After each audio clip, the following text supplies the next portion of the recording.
Ryan Reynolds here from Mint Mobile with a message for everyone paying big wireless way too much. Please, for the love of everything good in this world, stop. With Mint, you can get premium wireless for just $15 a month. Of course, if you enjoy overpaying, no judgments, but that's weird. Okay, one judgment. Anyway, give it a try at mintmobile.com/switch. Upfront payment of $45 for 3-month plan, equivalent to $15 per month required. Intro rate first 3 months only, then full price plan options available. Taxes and fees extra. See full terms at mintmobile.com.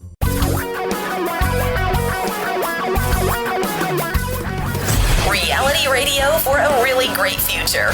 We're talking real money. Wow. Finally, back in the studio. Hey, welcome back to another edition of Talking Real Money, the Daily Show. I'm Don McDonald. Yes, in the studio again. I'm happy to be back in the studio. I've been traveling. I was out in Seattle for our annual Retire Meet event, which was amazing. It was really good. You want to go. Next year's is going to be even better. They just keep getting better every year. This was the best one. Really was terrific. I had a great time. Loved meeting all of you. Thank you all for coming out. And we're going to also try, anyway, it depends on how the video comes out, to put Retire Meet in a course format online somehow. We'll get to that later, tell you more about that down the road. But now we're back to regular daily editions of Talking Real Money, the daily podcast. And I have made an executive editorial decision that we are going to do 3, because we have 2 podcasts on the weekend. I'm just going to do 3 daily podcasts, which means we have a podcast Monday, Tuesday, Wednesday, Thursday, Friday. So we don't have 2 podcasts 2 days. That was kind of silly. So I have one every day for 5 days, maybe throwing something special once in a while. Might miss one once in a while. But generally speaking, 5 podcasts a week is plenty, right? Okay. And remember, you can call the podcast with your questions. We have a lot of them piled up again, so I'm going to get through those at 855-935-TALK, 855-935-8255. It's free. It's easy. And also, check out all our stuff at TalkingRealMoney.com. A lot of great stuff there. So just go and check it out anytime. 855-935-TALK. Those the number to call 24/7. Leave a message, and we will try to get your question answered as soon as possible on the podcast, which forces you to listen every day to get your question answered too. Not a bad deal. Also, subscribe at Apple Podcasts. Leave a review if you like something. Thanks. All right, today, the main topic, other than a phone call, the big topic is, what is wrong with the media? Now, I am not one of these people who thinks the media goes out of its way to create fake news. I do not believe that there is fake news in the mainstream media. I think there's a ton of fake news online, but I don't think it comes out of the New York Times, the Wall Street Journal, USA Today, the Washington Post, ABC News, Fox News. I don't think they do fake news. I think they may have biases, but I don't think they do fake news. However, I do get a little ticked at the media sometimes when they try to make a story out of little, very little. There was an article in the New York Times recently that the headline was, "What's really in your index fund?" It sounds, it's like, it says, investors love index funds, but they may not be as transparent as they seem. You guys need to chillax, particularly the SEC guy. This is not that big a deal, but we like these kind of stories because we like to be scared. The Wall Street Journal discovered that MSCI, they are the people who create the global index called the All Country World Index, the ACWI, MSCI, ACWI, which is pretty much all the stocks in the entire world. Now, not too long ago, China said, we're not going to let you do business here. And MSCI licenses their indexes. And they said, we're not going to let you do business here unless you put more Chinese stocks in. So apparently, they put more Chinese stocks in. But what was the real impact of this? Yes, they shouldn't have done it. They shouldn't succumb to pressure from the Chinese government. But the Chinese government, like every other big government in the world, pressures people to get its way. You know, the United States does some similar things, right? European countries, Japan, other countries do this. Now, MSCI probably shouldn't have succumbed, and if they did, they probably should have made it really, really clear. But what did it really do? Was this such a bad thing? Well, I went and looked up the ACWI. There is actually an ETF that is the MSCI ACWI, All Country World Index. And I looked, and China's share of global, here's where we get into some confusion. I'm going to step back a little bit. China is the second biggest economy in the world in terms of gross domestic product. But in terms of market capitalization, it's tiny. Little over half of the global value of all the companies on the planet, little over half of that is where? The United States. About 47% is overseas.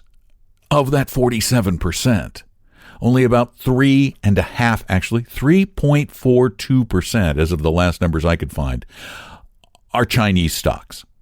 So in terms of market capitalization, the Chinese market is very tiny. So by putting a few more Chinese stocks into the ACWI, did it dramatically change your globally diversified balance in an ACWI index fund? No.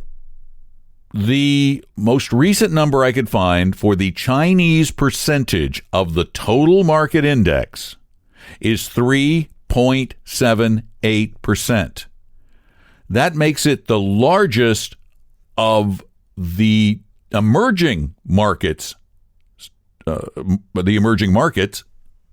in the world, but it doesn't even begin to approach the mainstream markets, the larger markets, in terms of Europe, for example, is 21%.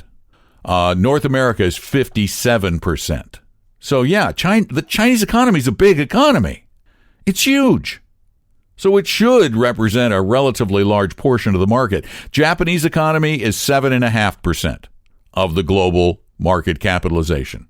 So is 3.78 a big deal? No. Kind of like a mountain is being made out of a molehill. Now, they did make a point toward the end of this New York Times article, and that is that there are some indexes being created that aren't really indexes. They're really strange things, and there's some work that's been done showing that these customized indexes, you can make an index of almost anything you want, are not really indexes. They're kind of actively managed funds where somebody says, if they're all this, then they're this. Maybe there's a little bit of a stretch there. But if you're trying to buy the entire market and there's a few more stocks in China with a total market fund, it's really not anything to get too worried about. 855-935-TALK is the number here on Talking Real Money Daily. And let's go to the phone.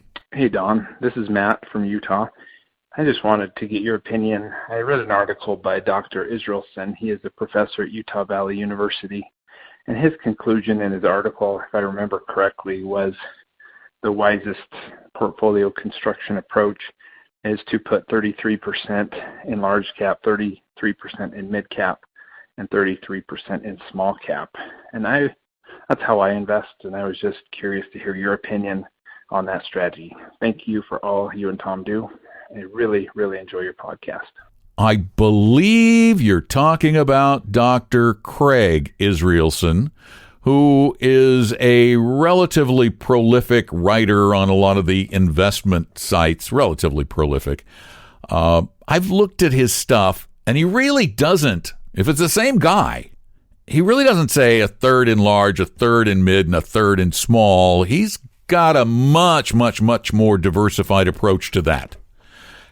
His approach is similar to what we advocate. Very similar.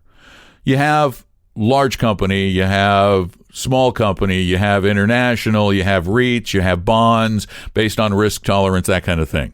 He builds some portfolios based on that, makes a little money doing that, but he's not one of the big wigs. He's really not one of the big wigs in financial academia. Those tend to be the guys who have Nobel laureate after their names. But if you were to build a portfolio the way he suggests with some international and small and mid and large, you're going to be reasonably well diversified. I'm not going to quibble. I could quibble, but why would I quibble when getting something is better than getting nothing. Could you build a better portfolio than just small, mid, and large? I think you could. It's a little more work, so you may not want to. Just make sure you're not paying much in the way of costs. You don't want to have any active funds in your portfolio, any whatsoever. No individual stocks, none, zero, zip. You want to make sure that you're investing for your tolerance and need for risk. Those are two different things. How much volatility can you stand? Find out. Take our risk quiz at talkingrealmoney.com. But how much volatility do you need? Make sure that you run some numbers trying to determine what your future needs might be so you don't take more risk than you need to take. You know, a lot of people save so well, they're going to have more than enough money in retirement. Why take crazy risk then? It makes no sense.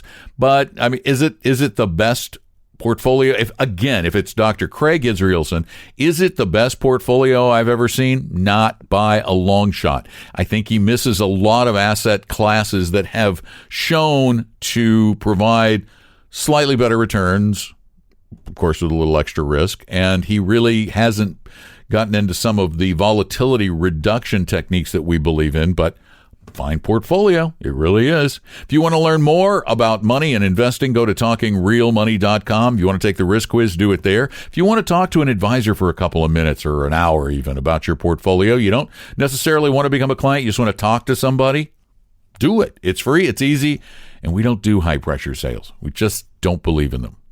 Never have, never as long as I'm there, will we. All bets are off if I'm not there.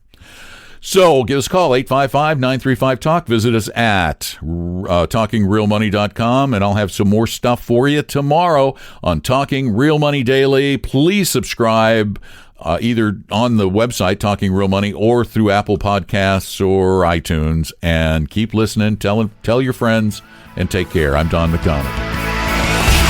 Talking Real Money. We hope you realize that the information provided on Talking Real Money is for educational and hopefully enjoyable purposes only. Providing personalized financial planning or investing advice takes time, so please consult with a really good fee-only fiduciary investment, tax, or legal advisor. We know a good one. Investing must always involve risk. In other words, you can and probably will lose money at times. Also, as much as you want it, no one can accurately, consistently predict the future. So past performance doesn't tell you a darn thing about what the future will bring. Unlike many other programs that say something similar, Talking Real Money is not trying to get you to buy or sell any financial products or securities. Instead, the program is provided as a public service by Vestry, a fee-only registered investment advisor. Thanks for listening, and please visit talkingrealmoney.com for more information and disclosures. That should keep the lawyers happy.